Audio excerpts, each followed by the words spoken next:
학폭은 이행, 이행은 학폭.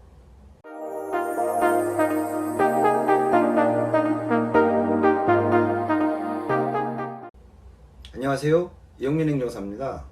오늘은 학교폭력 보호자 확인서를 작성하면서 어려움을 느끼는 사항 중 하나인 사안 해결을 위한 관련 정보 제공이라는 부분을 작성하는 방향성에 대하여 정리해보는 시간을 가지도록 하겠습니다.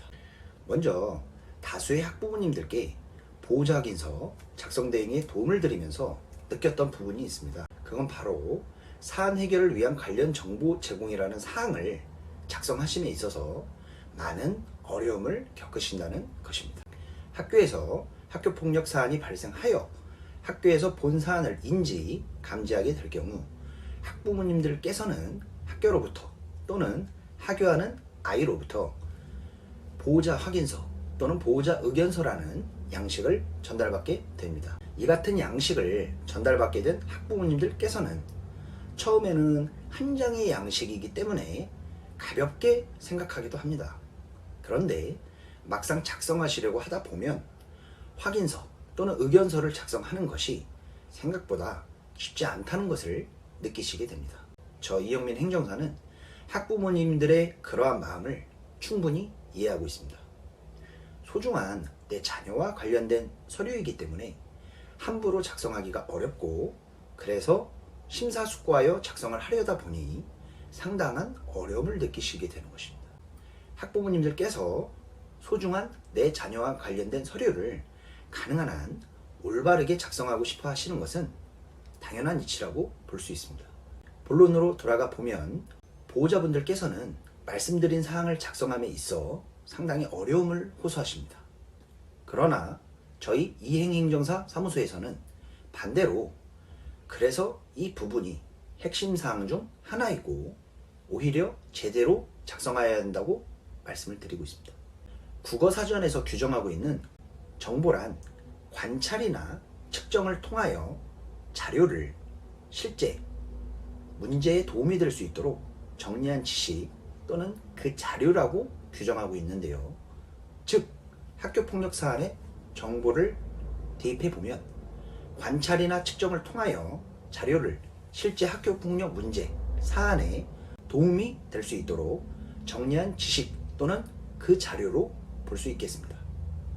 이처럼 사안 해결을 위한 관련 정보 제공은 상당히 중요한 핵심 사항 중에 하나가 될 수 있습니다.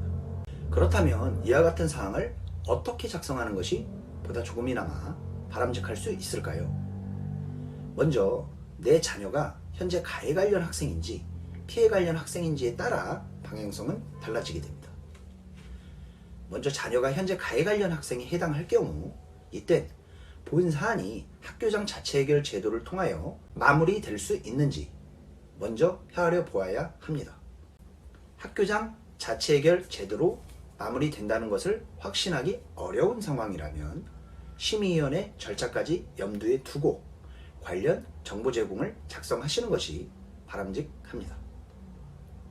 정보를 제공하는 방향성을 정리해 보면 가해 관련 학생으로서 심의위원회 단계에 이를 경우 학교폭력 세부 기준표에 따른 판정 점수를 가능한 한 낮게 받고자 할 것입니다. 그렇다면 기본 판단 요소와 부가적 판단 요소를 고려하여 해당 사안에 맞는 정보를 제대로 제공해 주는 것이 바람직하다고 할 것입니다. 다음으로 자녀가 현재 피해 관련 학생에 해당할 경우 이때에는 자녀와 그 보호자 측에서 가해 관련 학생을 용서해 줄 마음이 있는지, 그러한 의사가 있는지가 중요한 방향성 중에 하나가 됩니다. 그러나 자녀가 피해를 입은 사항이 너무 크고 상대방 학생의 반성의 정도가 없거나 낮다고 생각되어 가능한 한 엄중한 조치를 희망하고자 한다면 이때엔 관련 정보를 제대로 제공해 주는 것이 바람직합니다. 가해 관련 학생과는 반대로 학교폭력 세부 기준표에 따른 판정 점수를 가능한 한 높게 판정해 달라는 취지로 해당 취지에 맞는, 즉 피해 학생에게 유리할 수 있는 판례 등 정보를 제공하는 것도 하나의 방안이 될 수 있을 것입니다. 오늘은 학교폭력 보호자 확인서 양식의 기재사항 중 사안 해결을 위한 관련 정보 제공에 대하여 작성하는 일부 방향성에 대하여 말씀을 드려봤습니다. 저희 이행행정사사무소는 늦은 저녁 또는 일요일이나 공휴일에도 보호자 확인서 작성에 어려움을 느끼고 계신 학부모님들을 위하여 열려 있습니다. 내 자녀를 위한 학교폭력 사안에 대하여 도움이 필요하실 경우 이행행정사사무소에 편안하게 문자 주시거나 연락 주시기 바라겠습니다. 아울러 오늘의 영상이 이를 시청하신 시청자분들께 조금이나마 도움이 되셨다면 구독과 좋아요 부탁드리겠습니다. 감사합니다.